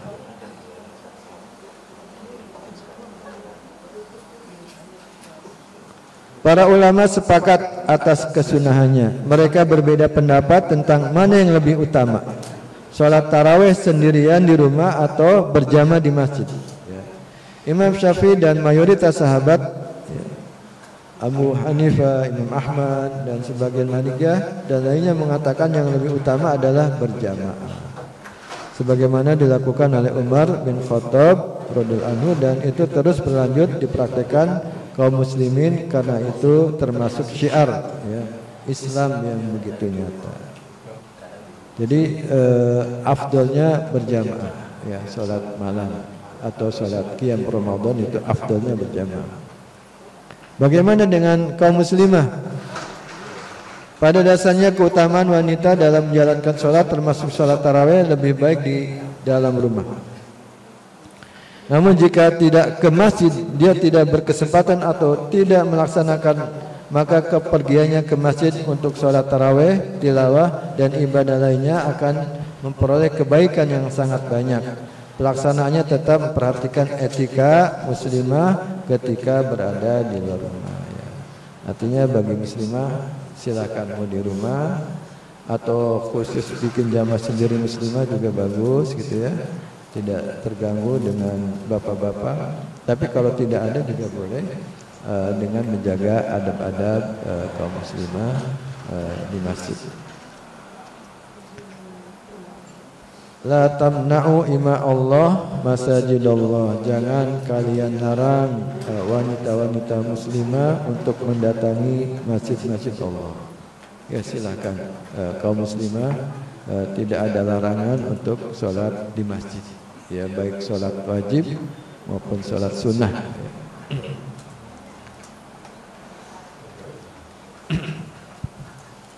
Ya, tentu saja seperti biasa ada adab, ya, berhijab tidak berhias berlebihan, tidak memakai parfum, tidak mengelaskan suara, tidak menampakkan perhiasan. Hal ini berdasarkan sabda Rasul sallallahu alaihi wasallam, "Idza syahidat ihdakunnal masjid fala tamassab tiban." Jika salah seorang di antara kalian para wanita ingin mendatangi masjid, maka janganlah menyentuh wangi-wangian. Jangan pakai wangi-wangian itu. Karena di situ akan bertemu dengan banyak orang, termasuk yaitu kaum muslimun ya, bapak-bapak. Wanita manapun yang memakai wangi-wangian kemudian pergi ke masjid, maka sholatnya tidak diterima sampai ia mandi. Nah, ini ada riwayat. Jumlah rakaat. Nah, ini yang jadi pembahasan kita juga. Ya, dalam riwayat Imam Bukhari tidak menyebutkan berapa rakaat Ubay bin Ka'ab melaksanakan tarawih. Ya, jadi ketika Umar bin Khattab ya memerintahkan Ubay bin Ka'ab untuk sholat tarawih berjamaah di masjid, tidak disebutkan riwayat berapa rakaatnya. Demikian juga riwayat Aisyah yang menjelaskan tentang 3 malam ketika berjamaah pertama, tidak disebutkan rakaat itu. Ya, tidak disebutkan rakaatnya. Kecuali ada riwayat Aisyah ya, yang tidak ada pembedaan sholat malam Rasulullah di dalam Ramadan atau di bulan Ramadan dan di luar Ramadan ya. Ada hadis yang nah ini, maka yazidu fi Ramadan wala fi ghairihi ala 11. Ini hadis umum ya, di dalam Ramadan dan di luar Ramadan, bahwa Rasul tidak pernah melakukan sholat malam lebih dari 11 rakaat baik di dalam Ramadan maupun di luar Ramadan. Tetapi terkait dengan terkait dengan qiyam Ramadan atau tarawih, para ulama berbeda pendapat. Hal itu terlihat pada kecenderungan para ulama yang meletakkan riwayat ini pada bab sholat malam secara umum. Jadi hadis tadi diletakkan pada sholat malam secara umum, bukan sholat misalnya Imam Bukhari meletakkannya pada bab sholat tahajud, Imam Malik dalam Muwatta pada bab sholat witir. Bahkan Imam Malik menyebutkan yang 11 rakaat itu sholat witir ya. Ini di Fathul Bari. Nah, ini terkait dengan riwayat sholat tarawih. Ada yang 11 rakaat tadi, riwayat Aisyah.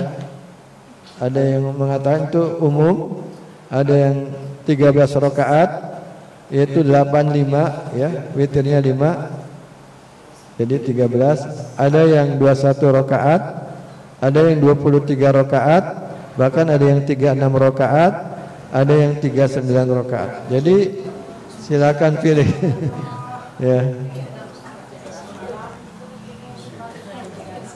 Imam Malik dalam Muwatta meriwayatkan bahwa Umar bin Khattab menyuruh Ubay bin Ka'ab dan Tamim Ad-Dari untuk melaksanakan sholat tarawih 11 rakaat dengan rakaat-rakaat yang sangat panjang. Tapi namun dalam riwayat Yazid bin Ar-Rumman bahwa jumlah rakaat yang didirikan di masa Umar 23 rakaat. Jadi memang para ulama beda pendapat tentang sholat tarawih. Ada yang berpendapat 11 rakaat, ada yang berpendapat 23 rakaat. Nah, ini yang paling banyak ya pendapat ini, paling banyak, paling masyhur ya. Imam Tirmidzi menyatakan bahwa Umar dan Ali serta sahabat lainnya menjalankan sholat tarawih sejumlah 20 rakaat selain witir. Nah, ini yang sebagian kita atau kita melaksanakannya itu 20 rakaat. Pendapat ini didukung oleh As-Sawri, Ibnu Mubarak, Asy-Syafi'i ya di dalam kitab Fiqh Sunnah. Secara umum, nah ini jumhur ulama berpendapat sholat tarawih 20 rakaat. Ya, jadi 20 rakaat jumhur ulama. Nah, ini kitab-kitab yang dirujuk untuk menyatakan bahwa jumhur ulama baik Ahmad atau Abu Hanifah, Malik, Syafi'i dan Imam Ahmad.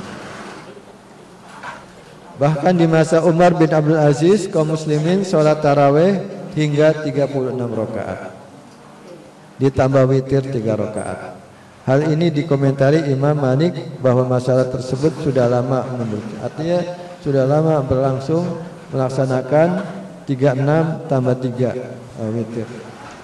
Imam Asy-Syafi'i dari riwayat Az-Zarqani mengatakan bahwa ia sempat menyaksikan umat Islam melaksanakan tarawih di Madinah dengan 39 rakaat, di Makkah 33 rakaat, dan menurutnya hal tersebut memang memiliki kelonggaran. Jadi bapak-bapak, ibu-ibu, terkait rakaat nggak usah diributkan. Yang bermasalah yang tidak sholat. Ya. Dari riwayat di atas jelas akar persoalan dalam jumlah rakaat tarawih bukanlah persoalan jumlah, melainkan kualitas rakaat yang hendak didirikan. Ibnu Hajar berpendapat bahwa perbedaan yang terjadi dalam jumlah rakaat muncul dikarenakan panjang dan pendeknya rakaat yang didirikan. Jika dalam mendirikannya dengan rakaat-rakaat yang panjang, maka berakibat pada sedikitnya jumlah rakaat, ya. Kalau panjang ini berdampak pada rakaatnya jumlahnya sedikit. Kalau tidak terlalu panjang, rakaatnya banyak. Mungkin kita bisa modifikasi, ya. Sesekali 8, mungkin sesekali 20. Apalagi kalau Asyrul Awakhir misalnya bisa seharian kita sholat malam, ya. Ketika i'tikaf tinggal disepakati saja, misalnya supaya witirnya bisa bersama berjamaah, kita sholat ba'da isya 8 rakaat, witirnya ditakhir, nanti jam 3 atau jam 2 kita sholat lagi, bisa. Tinggal disepakati, kalau jamnya sudah tetap bisa disepakati. Hal senada juga diungkapkan oleh Imam Asy-Syafi'i, jika sholatnya panjang dan jumlah rakaatnya sedikit, itu baik menurutku. Jadi sholatnya panjang, rakaatnya sedikit, itu menurut Imam Syafi'i lebih baik. Dan jika sholatnya pendek dan jumlahnya rakaatnya panjang, itu juga baik. Sekalipun aku lebih memilih atau lebih senang pada yang pertama. Jadi Imam Syafi'i ternyata lebih memilih panjang, ya, sholatnya panjang walaupun rakaatnya sedikit. Karena inti sholat tarawih itu tarawih rohah gitu, lambat gitu, kita menikmati sholat tarawih itu udah buru-buru gitu kan, dikejar apa? Ya.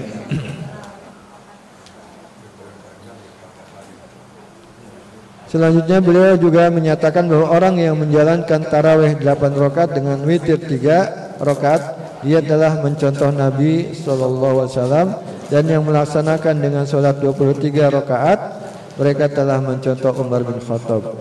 Sedang yang menjalankan 39 rakaat atau 41, mereka telah mencontoh salafus soleh, ya, dan generasi sahabat dan tabi'in. Bahkan menurut Imam Malik, hal itu telah berjalan lebih dari ratusan tahun. Jadi kalau 39 kuat ya mangga gitu kan. Ya. Itu dilaksanakan juga oleh salafus saleh terdahulu. Yang salah itu kalau mewajibkan, ini harus seperti ini harus seperti ini, ya, dan seterusnya. Menyalahkan yang lain itu juga berbeda. Hal yang sama juga diungkapkan oleh Imam Ahmad bahwa tidak ada pembatasan yang signifikan dalam jumlah rakaat, melainkan tergantung panjang dan pendeknya rakaat yang didirikan, ya, di dalam kitab Fathul Bari. Imam Az-Zarqani mencoba menetralisir persoalan ini dengan menukil pendapat Ibnu Hibban bahwa tarawih pada mulanya 11 rakaat dengan rakaat yang sangat panjang, namun menjadi bergeser pada 20 rakaat. Awalnya 11 rakaat, kemudian bergeser pada 20 rakaat tanpa witir setelah melihat adanya fenomena keberatan dalam mendirikannya oleh umat Islam, bahkan hingga bergeser menjadi 36 rakaat tanpa witir dengan alasan yang sama. Jadi kita melihat kondisi jamaah dan barangkali kalau jamaahnya tetap bisa disepakati gitu ya. Dan setiap masjid juga punya kebiasaan apakah 8 rakaat, 20 rakaat dan seterusnya. Silahkan itu semuanya dimudahkan. Dengan demikian tidak ada alasan yang mendasar untuk saling mendebatkan satu sama lain jumlah sholat tarawih, apalagi menjadi sebab perpecahan umat yang bersatunya adalah sesuatu yang wajib. Ya, artinya ukhuwah Islamiyah itu wajib. Ya. Bersatu itu wajib. Sementara berpecah itu haram. Jangan sampai kita meninggalkan yang wajib, melaksanakan yang sunnah dan jatuh pada yang haram karena berpecah. Nah ini yang harus kita pertimbangkan. Kita harus mengutamakan yang wajib dan ukhuwah Islamiyah itu kewajiban dan sholat tarawih itu sunnah. Ya kita bisa sepakati berapa rakaat dan kita hindarkan perpecahan. Kemudian bagaimana caranya? Dalam hadis riwayat Imam Muslim, Bukhari dan Muslim, Aisyah menjelaskan bahwa cara Nabi dalam menjalankan sholat malam adalah dengan melakukan 3 kali salam masing-masing 4 rakaat yang sangat panjang ditambah 4 rakaat panjang ditambah 3 rakaat itu bisa 4-4-3 gitu ya. Formasinya bisa 4-4-3 kalau mau 11 rakaat. Bentuk lain yang merupakan penegasan secara qauli dan fi'li juga menunjukkan bahwa sholat malam pada malam dapat pula dilakukan 2 rakaat dan ditutup 1 rakaat. Ibnu Umar menceritakan bahwa seorang sahabat bertanya kepada Rasulullah tentang cara Rasulullah mendirikan sholat malam. Beliau menjawab masna ya 2 rakaat.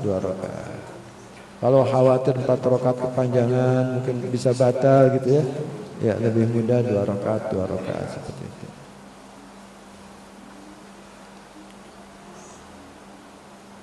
Dan witirnya bisa sekali salam ya 3 atau 2-1 gitu ya. Nah, seperti itu.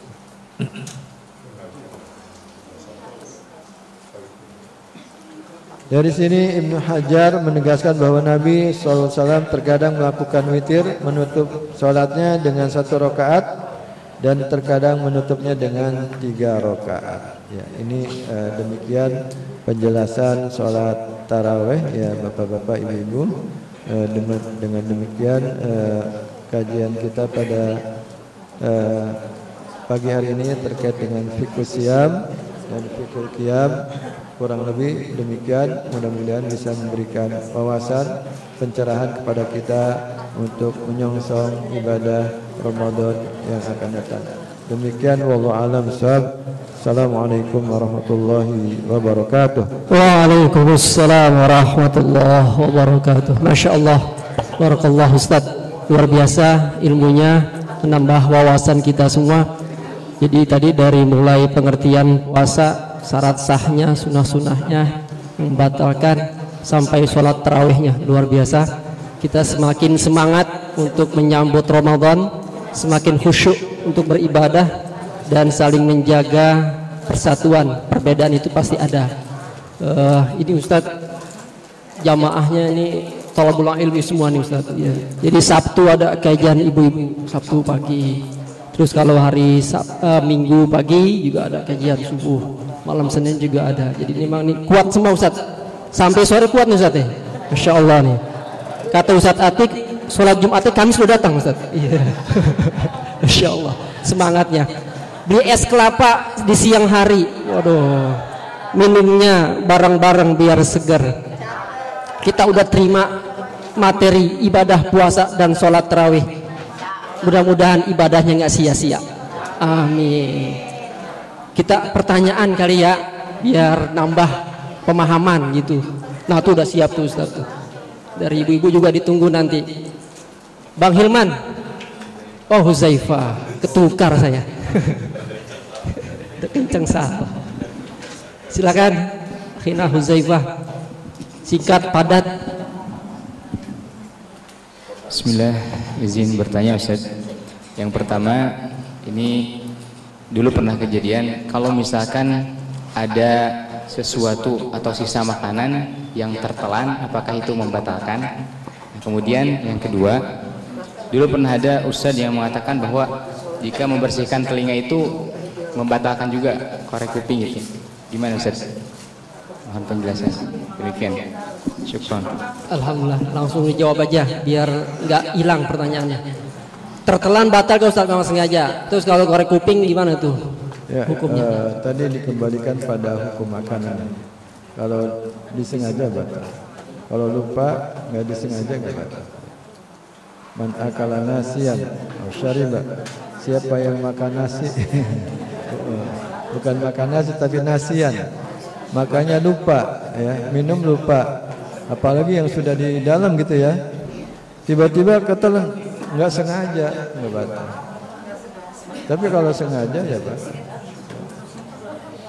Kalau sengaja batal. Makanya jangan disengaja. Begitu ya. Terkait dengan makan atau minum, batasannya disengaja atau tidak, ya. Disengaja atau lupa, ya. Kalau nggak disengaja ya batal, ya. Kalau disengaja batal, karena itu bagian dari makan, ya. Atau minum. Yang kedua, membersihkan telinga nggak masuk ya, sesuatu yang membatalkan, tidak masuk.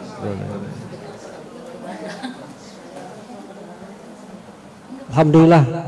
Ibu-ibu ada? Ada itu yang jilbab kuning sama coklat, buah. Mic-nya silakan panitia.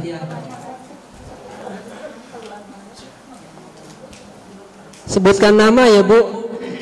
Nama, asal.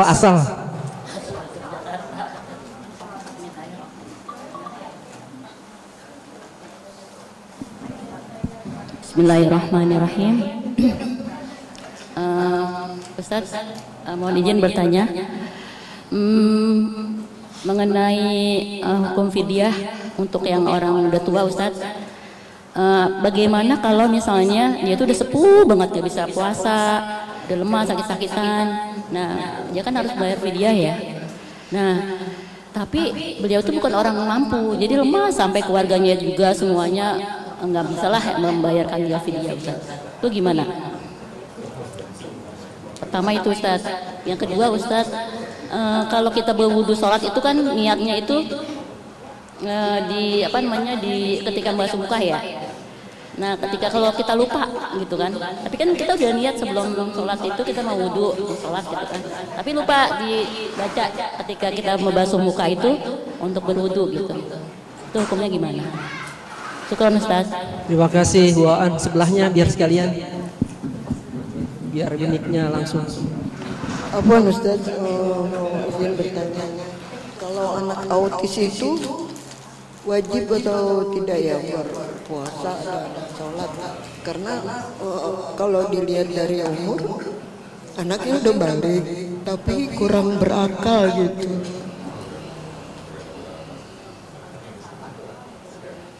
Iya, bagaimana hukumnya?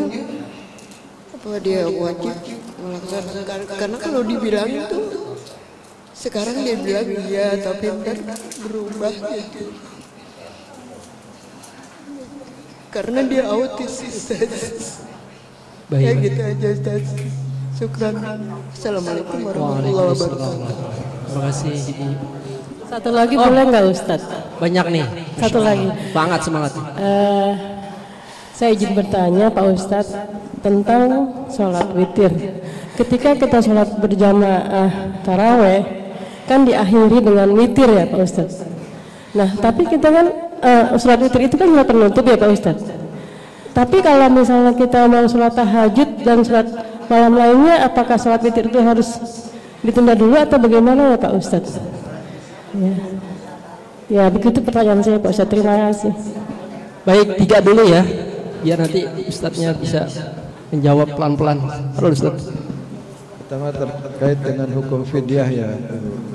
Hukum fidyah ini dikenakan bagi Bapak Ibu yang sudah tidak mampu berpuasa karena sepuh atau karena sakit yang tidak diharapkan kesembuhannya, sehingga hukumnya harus membayar fidyah ya, sehari sekali makan, atau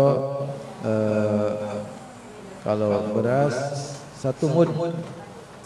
1 mud itu 1/4 sok, kurang lebih 6 on lah, kurang lebih. Nah, kalau 1 mud itu kurang lebih, karena 1 sok itu 2 kilo lebih. Jadi 1 sok itu 2 kilo lebih, sehingga kalau 1 mud itu 1 sok 1 mud 1/4 dari sok. Jadi sekitar 6 on ya, kalau beras. Tapi kalau mau makanan jadi juga boleh, misalnya 10.000, 20.000, 25.000, lebih bagus tentu saja. Ya. Kalau lebih bagus. Ya, kalau diuangkan juga boleh. Diuangkan nilainya juga boleh. 25.000, 35.000 pada fakir miskin. Kalau yang bersangkutan tidak mampu ya ditolong. Wa ta'awanu 'alal birri wat taqwa. Tadi cerita seorang yang batal puasa karena berhubungan suami istri, ketika disuruh oleh Rasulullah, kamu harus puasa berturut-turut 2 bulan. Kata yang bersangkutan, saya enggak mampu ya Rasulullah, puasa 2 bulan berturut-turut. Ya kalau begitu kamu harus memberi makan 60 orang miskin. Saya termasuk orang yang termiskin di Madinah. Ya sudah, ini buat kamu. Akhirnya Rasulullah memberikan makanan ya, makanan yang maksudnya membantu untuk membayar kafarah, tapi ternyata diberikan kepada yang bersangkutan. Jadi ketika Bapak Ibu yang bersangkutan tidak mampu berpuasa karena sepuh atau sakit, dibantu oleh keluarga besarnya. Kalau keluarga besarnya belum mampu juga, ya mungkin di situ ada masyarakat yang saling tolong-menolong, bisa tetangganya, bisa diinformasikan kepada yang bisa membantu ya. Jadi harus dibayarkan ya, fidyah. Wa ta'awanu 'alal birri wat taqwa, saling tolong-menolong. Tadi saya kurang paham, Bu, membasuh muka lupa saat sholat atau gimana? Sudah berwudu.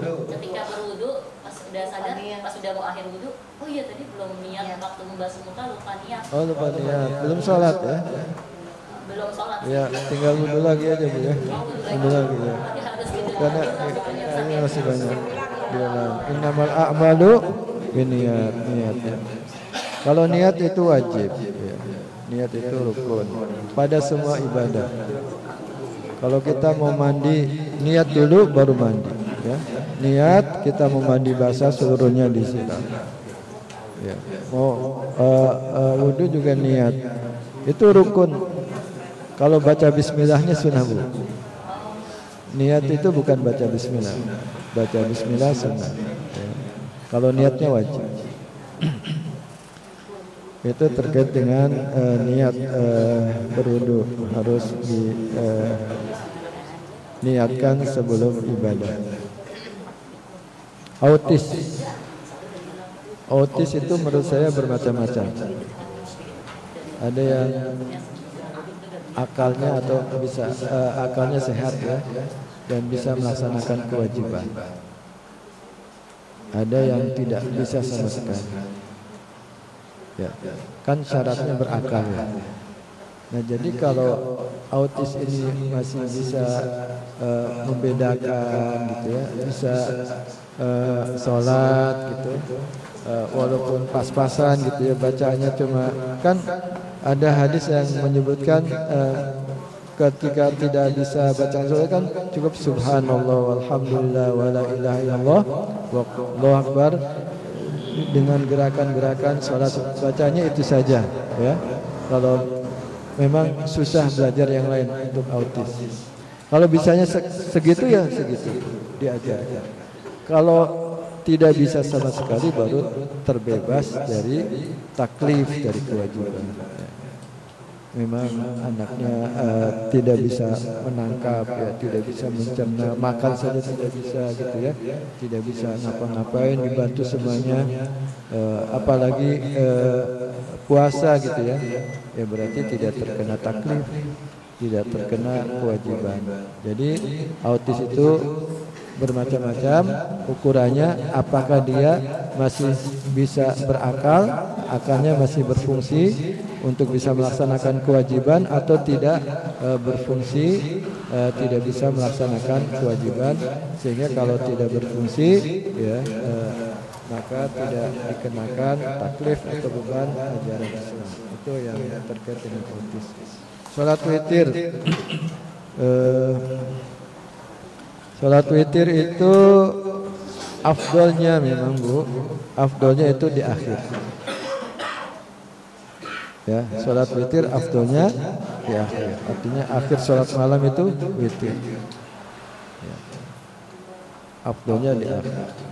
Tapi apakah ketika kita salat tarawih ya, kemudian sudah ditutup witir, boleh salat malam lagi, tarawih boleh. Enggak ada larangan. Enggak ada larangan. Salat malam lagi. Tadi salat witir afdolnya di akhir, ya tidak. Tapi kalau sudah witir ya sudah. Dan itu yang dinasihatkan Rasulullah kepada Abu Hurairah. Ausoni khalili bisalas. Rasulullah mewasiatkan pada saya 3 hal. Yang pertama yang kita bahas yaitu an utira qablan naum, untuk sholat witir sebelum tidur. Dikhawatirkan gak bangun gitu ya.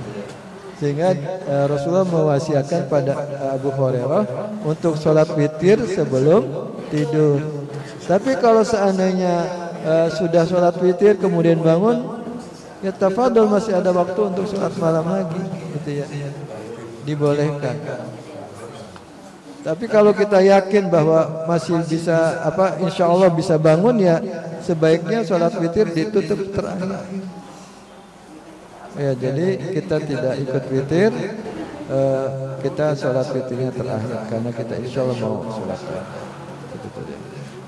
Demikian Bu ya terkait dengan sholat. Boleh sholat witir kemudian sholat malam lagi, tapi yang afdol sholat witir di akhir sholat malam. Seperti itu.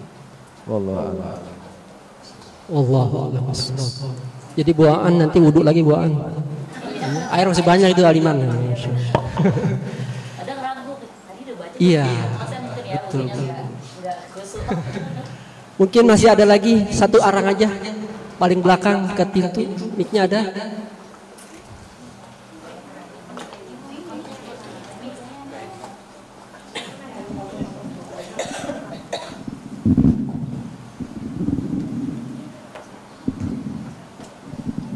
Bismillahirrahmanirrahim. Assalamualaikum warahmatullahi wabarakatuh. Saya ingin menanyakan Pak Ustadz, satu, materinya tolong di PDF dan di-share ke grup materinya Ustaz. Kedua, bagaimana kiat-kiat kita dalam berpuasa sesuai dengan syariah? Dan kita kan puasa ini ada yang ingin kita capai, Lailatul Qadar.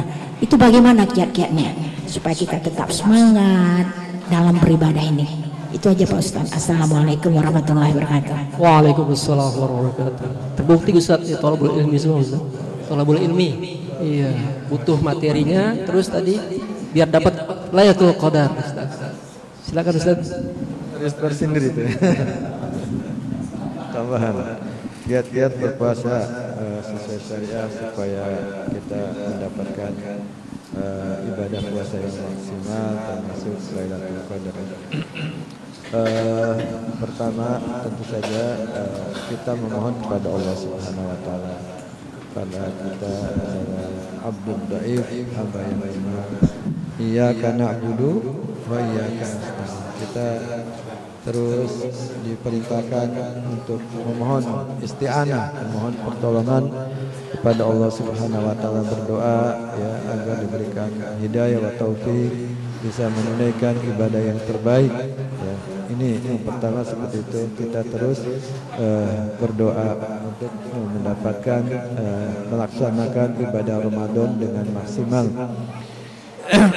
Yang kedua, ibu-ibu, bapak-bapak, tentu saja mengetahui tadi fikih siang ya. Mempelajari ilmunya ya. Apa yang harus kita lakukan, apa yang harus kita tinggalkan, apa yang harus kita tingkatkan. Jadi dengan kita mengetahui ilmunya, kita semakin yakin ya, semakin mantap kita ketika kita beribadah. Termasuk mengetahui afdoliyahnya, keutamaan berpuasa, keutamaan tilawah Quran, keutamaan bersedekah, keutamaan iktikaf, keutamaan Lailatul Qadar. Keutamaan-keutamaan itu mendorong kita untuk terus semangat gitu ya. Mendorong kita terus semangat untuk terus melaksanakan yang terbaik. Itu yang ketiga ya. Berdoa, mempelajari ilmunya, mengetahui keutamaan-keutamaan. Kemudian yang keempat, tentu saja imanan wahtisaban, bahwa ketika kita beribadah itu kita betul-betul motivasinya kan Allah. Imanan, karena kita melaksanakan perintah Allah, beriman pada Allah, melaksanakan perintah Allah dan mengharapkan pahala dari Allah. Ini sifat orang-orang beriman. Kenapa Anda berpuasa? Karena saya ingin dapat pahala. Jadi orientasi akhiratnya kuat. Ya. Kita ingin mendapatkan surga. Ya tidak. Kenapa saudara-saudara kita di Gaza begitu kuat? Karena ingin mendapatkan ridho Allah, ingin mendapatkan pahala yang besar, ingin mendapatkan syahid, ingin mendapatkan syafaat. Orientasi kepada Allahnya kuat, orientasi yaumul akhirnya kuat, orientasi akhiratnya kuat. Jadi dengan penuh keimanan dan harapan kita mendapatkan pahala dari Allah Subhanahu wa taala, dan tentu saja puncaknya mendapatkan surga ya. Bahkan Rasulullah mengajarkan kepada kita untuk punya obsesi yang tinggi, cita-cita yang tinggi. Idza sa'altumullahal jannah fas'alul firdaus. Kalau engkau minta pada Allah masuk surga, mintalah surga Firdaus, fa innahu a'lal jannah, karena itu surga yang paling tinggi. Jadi kita diajarkan untuk punya motivasi yang tinggi ya. Kita tidak cukup ya. Puasa kita terus ditingkatkan, dan hal-hal yang terkait dengan ibadah Ramadan kita tingkatkan, karena kita punya obsesi. Al-insan at-tayru yatiru bijanahaihi wal insanu yatiru bihimmatihi. Burung terbang dengan sayapnya, manusia terbang dengan cita-citanya. Kita cita-citanya, termasuk kita bercita-cita mendapatkan Lailatul Qadar. Sehingga ketika kita cita-cita Lailatul Qadar adanya di malam atau di siang? Malam. Sehingga setiap malam kita prediksi itu Lailatul Qadar ya. Insya Allah dapat. Tapi kalau dikira-kira dipancing. Istilahnya bukan dipancing tapi dijaring dari hari pertama sampai hari terakhir. Insya Allah dapat. Malam-malamnya kita ibadah terus. Insya Allah dapat. Dan juga yang harus kita pahami, harus kita sadari betul bersama, innamal a'malu bi khawatimiha. Amal itu dilihat yang terakhir ya. Kuda itu ketika balapan ketika sudah masuk finish dia mempercepat larinya gitu ya, mengerahkan seluruh tenaganya untuk mendapatkan juara. Kita juga begitu ketika ibadah Ramadan. Kita maksimalkan ketika masuk finish. Ya, Asyurul Awakhir, 10 hari terakhir kita maksimalkan. Bahkan dianjurkan kita berdiam diri di masjid ya, supaya mendapatkan maksimal dari ibadah Ramadan. Ya. Nah itu ibadah-ibadah yang disyariatkan, dianjurkan di dalam ajaran Islam ya. Tapi kita juga melihat banyak masyarakat yang ketika masuk 10 terakhir yang ramai di Pantura, di terminal, di mall, sementara di masjid sudah semakin sepi. Ya kita tidak mempermasalahkan memang itu kebutuhan, tetapi kita harus tahu skala prioritas. Ya, skala prioritasnya apa itu? 10 hari terakhir itu kita mengharapkan yang terbaik, mengejar Lailatul Qadar. Bahkan yang punya rezeki yang banyak sih bahkan ke tanah suci ya. Umroh di bulan Ramadan itu seperti haji bersama Rasul sallallahu alaihi wasallam. Coba indahnya ya, begitu luar biasanya ketika kita mampu ya, atau dimampukan oleh Allah bisa umroh di bulan Ramadan seperti haji bersama Rasulullah SAW. Itu beberapa kiat-kiat ya, agar kita ibadahnya optimal dan terus kita semangat ya, karena orientasinya sangat jauh, obsesinya tinggi, dan kita menginginkan surga Allah Subhanahu wa taala. Demikian wallahu. Puas ya Bu ya. Pak Bowo puas kan ngantuk. Pak Bowo mau umroh tahun ini insyaallah. Amin. Alhamdulillah. Barakallah Ustaz, banyak sekali wawasan baru yang kita dapat hari ini. Di awal tadi kita sudah dapat tentang bagaimana penetapan awal dan akhir Ramadan. Sudah diajak jalan-jalan ke bulan tadi ya Ustaz Zufar. Dan tadi juga kita sudah menerima rangkaian materi tentang fikih siam dan qiyam. Tadi itu ada satu kata yang menarik tuh. Kalau selama ini kita mancing, karena kita jaring. Wah, itu Masya Allah. Dijaring statistik. Serok. Masya Allah. Terima kasih atas perhatian semuanya yang hadir di offline dan online. Juga kita terima kasih kepada para pemateri kita pada hari ini.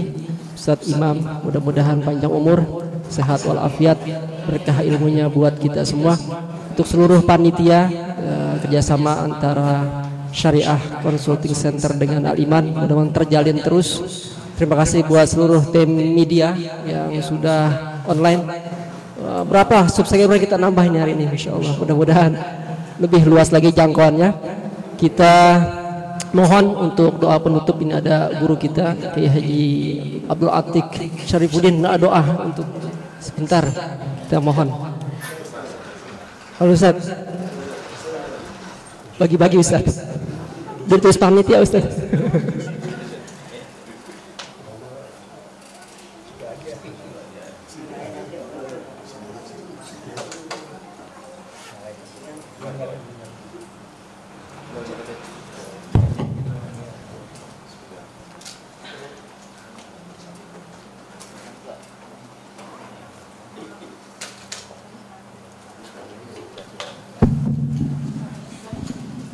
Assalamualaikum warahmatullahi wabarakatuh. Mohon izin Pak Kiai, saya datang ke sini sebagai peserta nih, karena daftar juga di link pendaftaran, jadi ingin daftar sebagai peserta. Dan mohon maaf, sebenarnya yang layak dan pantas menutup acara ini adalah beliau, guru kita Kiai Haji Iman Santoso. Kita doakan mudah-mudahan beliau sehat walafiat, dimenangkan perjuangannya, dimudahkan segala urusannya, dan mudah-mudahan Allah berkahi pesantrennya dan Allah berkahi ilmu-ilmu. Mari kita tutup dengan kita awali baca surah Al-Fatihah. Kita niatkan untuk para wakif yang telah mewakafkan Al-Iman Center dan telah mendirikan Syariah Consulting Center ini. Mudah-mudahan para guru kita, para muhsinin, para donatur mendapatkan limpahan berkah dari Allah Subhanahu wa taala, dan kita para murid diberikan keistiqomahan fid din wa dunya wal akhirah. Bitilka niyyah al-Fatihah. A'udzu billahi minasyaitonir rajim. Bismillahirrahmanirrahim. Alhamdulillahirabbil alamin. الرحمن الرحيم مالك يوم الدين إياك نعبد وإياك نستعين اهدنا الصراط المستقيم صراط الذين أنعمت عليهم غير المغضوب عليهم ولا الضالين. بسم الله الرحمن الرحيم الحمد لله رب العالمين. اللهم صل على سيدنا محمد عبدك ورسولك النبي الأمي وعلى آله وصحبه وسلم تسليما عدد ما أحاط به علمك وخط به قلمك وأحصاه كتابك. وارض اللهم عن سادتنا أبي بكر وعمر وعثمان وعلي وعن الصحابة أجمعين وعن التابعين وتابعين بإحسان إلى يوم الدين وأنا معهم برحمتك يا أرحم الراحمين. اللهم اغفر للمسلمين والمسلمات والمؤمنين والمؤمنات الأحياء منهم والأموات إنك سميع قريب مجيب الدعوات يا قاضي الحاجات ويا سميع الملمات. اللهم إنا نسألك الهدى والتقى والعفاف والغنى. اللهم أغننا بحلالك عن حرامك وبفضلك عمن سواك. ربنا هب لنا من أزواجنا وذرياتنا قرة أعين واجعلنا للمتقين إماما. اللهم اجعل جمعنا هذا جمعا مرحوما. اللهم اجعل جمعنا هذا جمعا مرحوما وتفرقنا من بعده تفرقا معصوما. ولا تجعل فينا ولا من بيننا شقيا ولا محروما. اللهم اهدنا بهداك واجعلنا ممن يسارع في رضاك ولا تولنا وليا سواك. ولا تجعلنا ممن خالف أمرك وعصاك. حسبنا الله ونعم الوكيل نعم المولى ونعم النصير. اللهم انصر إخواننا المستضعفين المقاتلين المجاهدين في فلسطين. اللهم انصرهم على عدوك وعدوهم. اللهم انصرهم على اليهود الغاصبين الحاقدين المعتدين. اللهم عليك باليهود الغاصبين المعتدين. اللهم شتت شملهم. اللهم فرق جمعهم وأقل عددهم واقذف في قلوبهم الرعب يا رب العالمين. ربنا اغفر لنا ولوالدينا وارحمهم كما ربونا صغارا. ربنا اغفر لنا ولإخواننا الذين سبقونا بالإيمان ولا تجعل في قلوبنا غلا للذين آمنوا ربنا إنك رؤوف رحيم. ربنا تقبل منا إنك أنت السميع العليم وتب علينا يا مولانا إنك أنت التواب الرحيم. وصلى الله على نبينا المختار وصحابته الأخيار من المهاجرين منهم والأنصار. وصلى الله على نبينا محمد وعلى آله وصحبه وسلم والحمد لله رب العالمين. Lebih kurang mohon maaf. Assalamualaikum warahmatullahi wabarakatuh. Waalaikumsalam warahmatullahi wabarakatuh. Taqabbalallah minna wa minkum taqabbal ya karim. Kita tutup dengan istighfar. Astaghfirullahaladzim, astaghfirullahaladzim, astaghfirullahaladzim. Subhanakallahumma wa bihamdika asyhadu an la ilaha illa anta astaghfiruka wa atubu ilaik. Terima kasih. Mohon maaf, billahi taufik wal hidayah. La'afwa minkum. Assalamualaikum warahmatullahi wabarakatuh.